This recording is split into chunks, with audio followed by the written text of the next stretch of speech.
L'ONAV, l'Organizzazione Nazionale degli Assaggiatori di Vino, e in particolare con Teresa Gasbarro, il delegato per la provincia di Siracusa. Poche domande anche per lei. Ci dice qual è la particolarità di questa associazione e in cosa si distingue da altre associazioni simili? L'approccio dell'ONAV al vino è un po' diverso rispetto a quello di altre associazioni, perché noi siamo degli appassionati di vino, non lo facciamo per mestiere, l'assaggiatore non siamo, ecco, sommelier come generalmente si usa confondere.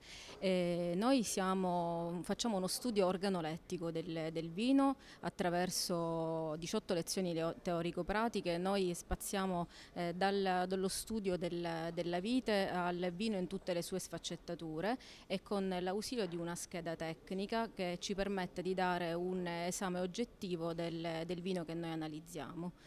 Quindi noi non serviamo il vino nelle sale ristoranti, ma siamo persone che facciamo tutt'altro nella nostra vita, però abbiamo come tutti unico, diciamo, punto di unione la passione per il vino. Questo. La caratteristica di questa associazione, che comunque è un'associazione che ha 60 anni di storia. Proprio quest'anno nel mese di ottobre compieremo 60 anni ad Asti e ci sarà una bella cerimonia. E sul territorio, in particolare a Siracusa, invece quali attività svolgete? Noi, come dicevo prima, facciamo un corso annuale per gli assaggiatori di vino, che generalmente facciamo alla fine, diciamo inizio o fine autunno. Finito il corso, si ottiene la patente di assaggiatore, che è riconosciuta dal Ministero, e poi noi facciamo mensilmente delle attività di approfondimento.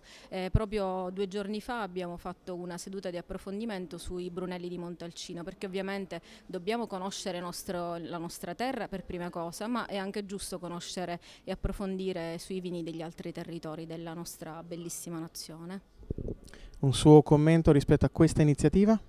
Ma noi, devo dire che quando il professore Bongiovanni mi ha chiamato per invitarci a questa manifestazione, ha trovato sicuramente noi molto favorevoli, perché io ripeto sempre, come nei nostri corsi, assaggiare il vino per noi significa aprire il mondo a tutto quello che sono l'enogastronomia a 360 gradi. Molti di noi si sono anche affacciati al mondo dell'assaggio dei formaggi, dell'olio, e quindi tutte le iniziative che hanno come obiettivo quello di approfondire la conoscenza di vino oppure di pietanze o altre bevande, ben vengano. Sono sicuramente delle occasioni che a noi ci vedono di grande favore.